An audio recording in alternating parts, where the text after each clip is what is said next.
This Will he go for a slide job? This is it. There he goes. Here he goes. In for it. Down to the bottom. Slides up into him. Who's going to save it? Neither one. They both spin out. Kyle Busch. And Kyle Busch is going to win barely. Steals one. Moment, but as Jeff Gluck noted on Twitter, Kyle Busch's radio immediately after the checkered flag was spicy. The same guy who backs into every win that he ever gets backs into another freaking win. Last lap, what do you have to say about how that one ended, giving you your first win of the year? Yeah, we got one. You know, it doesn't matter how you get them. It's all about getting them. So, cut the cord. As Richard Petty said, dirt takes our sport backwards. It's a mess. It's just not our cars, the tracks. It's not indicative of putting on a good dirt show. you know, I can win on any surface here at Bristol. Bring it on, baby. Gentlemen, start your engines.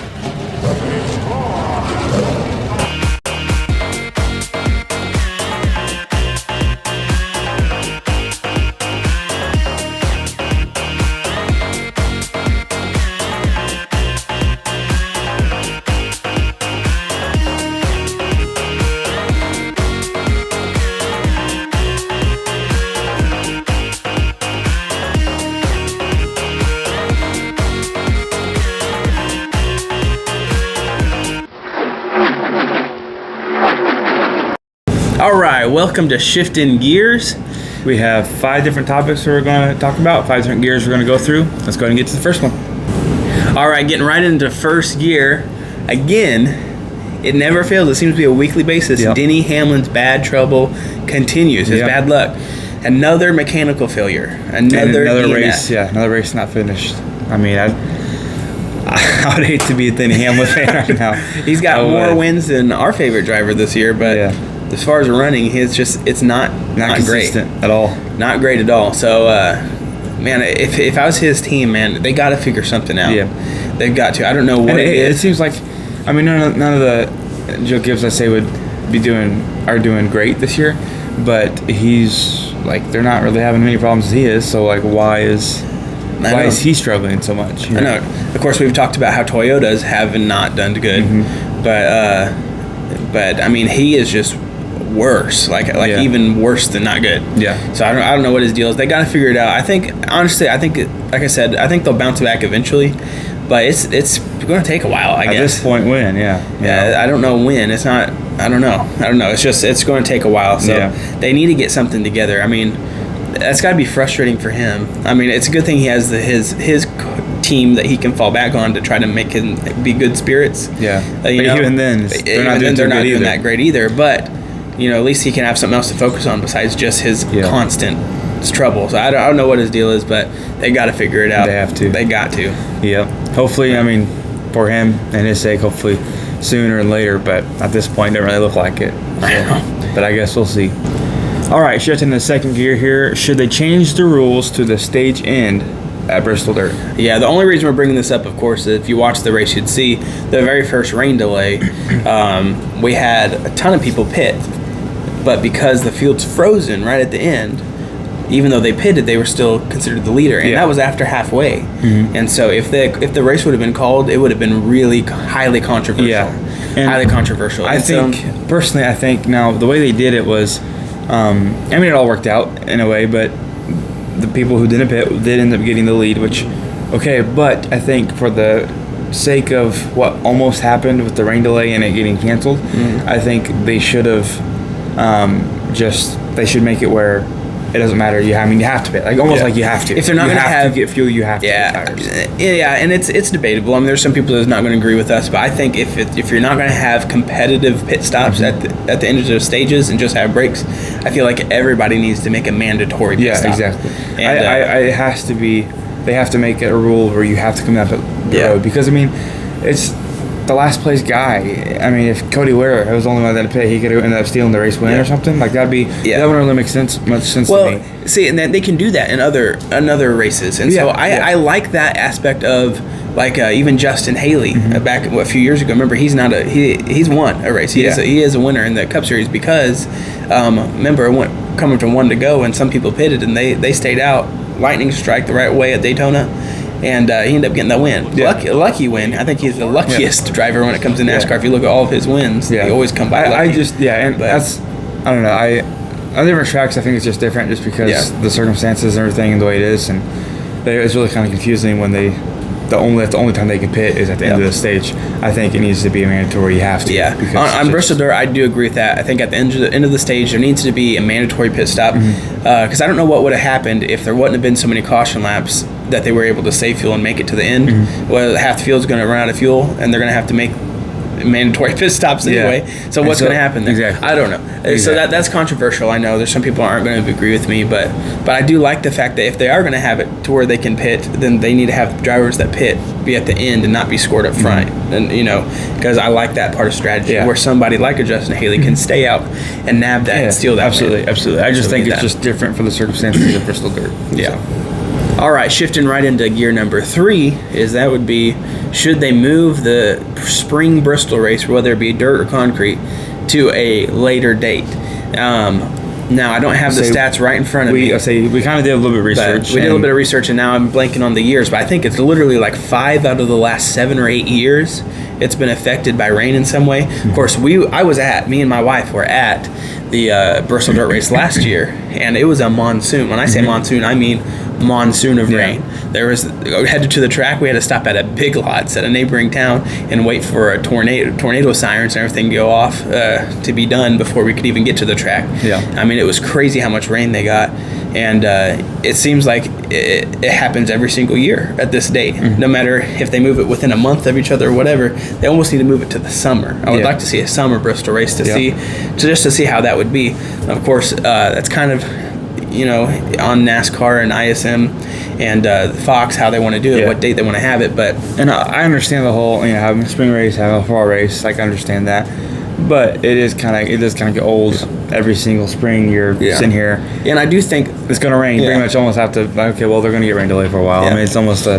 Well, and that's why they go to races this time of year at like Las Vegas and Phoenix, is because they don't normally have rain delays. It's the middle of a desert, and so I get that you run out of tracks like that. You're going to have some tracks at this time of year. It's rainy season, and so you're going to have some stuff affected by rain. But when it has it multiple times, like I said, there's only been 2 years out of the last, 2-3 years out of the last like 8 or something like that has not been affected by rain, and so they might need to look at changing that a little bit. I agree, and at least trying it. Even if they go to another track and it ends up being the same way, then they tried something. You know what I mean? Exactly. I'm okay with them trying a little something different. Yeah. All right, that'll bring us right into the 4th gear here. Should they even have dirt on Bristol? Yeah. I mean, is that because if you look at any poll, it's almost 50-50. It is. Either you love the race or you hate the race with dirt on Bristol. I will say I do not like the fact that it takes away a concrete race at Bristol. I don't like that fact. But like I said, being there last year, even when I was watching the broadcast and watching the race this week, I wanted to be there. Yeah. I really enjoyed the Bristol Dirt, and I'd say for anybody that's hating on it, give it a chance and go there and see it. Now, it's not going to be as fast. It's not going to be the same kind of race, but with having the dirt fly up in your face, as long as they can control the visibility and stuff like that, which last year was pretty bad. that big wreck last year that happened right in front of us on the front stretch. Everybody was pulled away and cars gone by the time we could see what happened. And so that's why they do single file. So as long as they can keep stuff like that down, I'm telling you, give it a chance and go. It is awesome. I think at first I was like, this is kind of weird. Like, what is this going to do to the track? Like, how are they going to do this? I thought it was a little weird at first. But even like, which we'll talk about in a minute, but the race was a good race, And so after seeing the 2 races there, like, I like it. I mean, it's unique. It's different. It gives a lot of a challenge to some of these drivers who aren't used to that, and it gives a chance for these dirt drivers to really show their talent. And I really like it. That brings me right into the next point I was going to make is a NASCAR Cup Series. And whether, it's not what it used to be back in 2006 at the peak, but it still is the highest motorsports that you can be in America, in North America. It needs to have a diversity of tracks. It doesn't need to have 16-mile-and-a-half racetracks.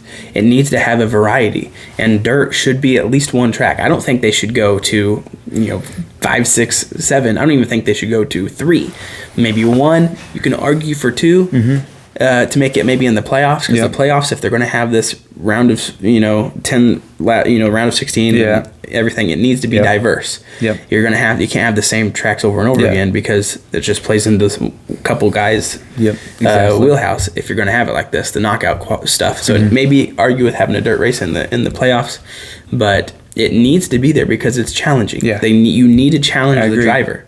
You cannot have the same racetracks every single time. And I'm even for switching up, even if it's the same racetracks, but switching up to what part of the season they're in, because that will change the track sometimes depending on the temperature of the track and different challenges there. Yeah.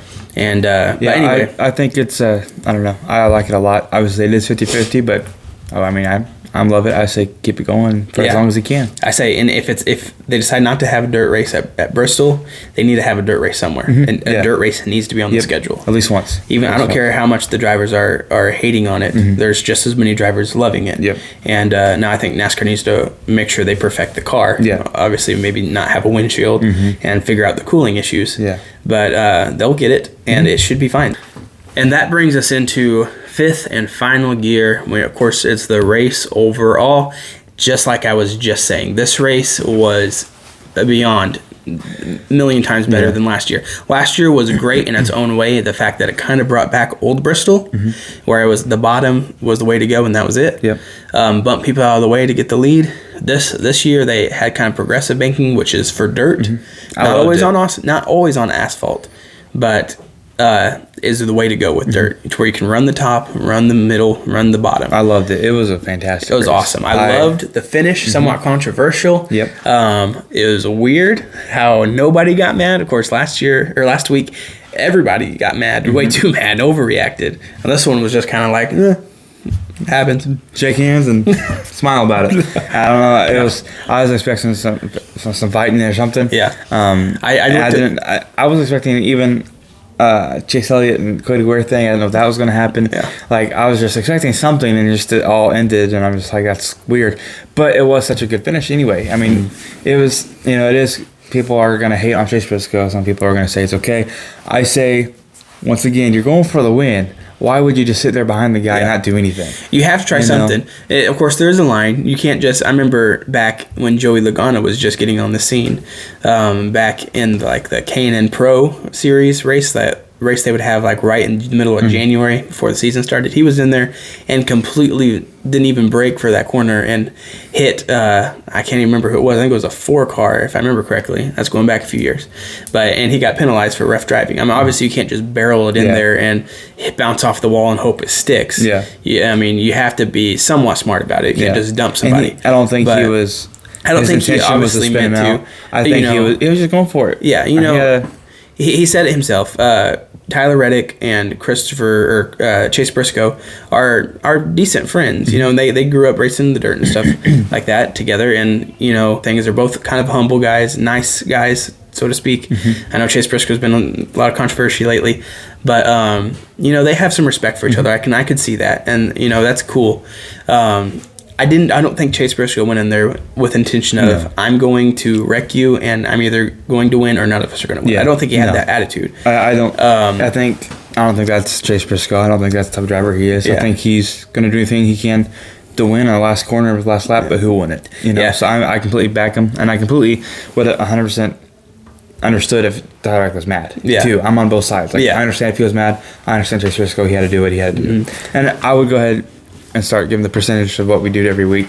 I would give it an 85, but add the 5 like I always do for the finish. I'm giving it a 90%. Yeah. It can't get a lot better. I mean, it was a good race in all race, so I'd say 90%. Even with threat of rain, I think that upped the ante a little bit. And the first stage, I can't remember much about what happened in the first stage, so it can't be perfect. But I would give it 90 to 95%. Yeah. I would give it a good race. I love races like that where it's just nonstop glued to the TV. And the finish, of course, added some. Always adds 5 percentage points. But the fact that Tyler Reddick still went with 10 to 20 feet away from the finish line and almost his first win. Yeah. But that's heartbreaking. I would have just went Yeah, and yeah. Kyle Busch push you across the line, even if you got a wreck race. Yeah. Worth it, right? Yeah. You got to do anything you can to get you that. Yeah. So it's hard to win. That's playoff berth and everything right there, 10, 20 feet away. But that's like Clint Boyer said. It's hard to come by these wins. So you got to do what you got to do. But, But hey, that will wrap it up for this week. Of course, next week is Talladega. Excited. One of my favorite races. I love Talladega. I'm a big super speedway fan, as you know. Have this Daytona. That's Daytona. Here's Talladega right here.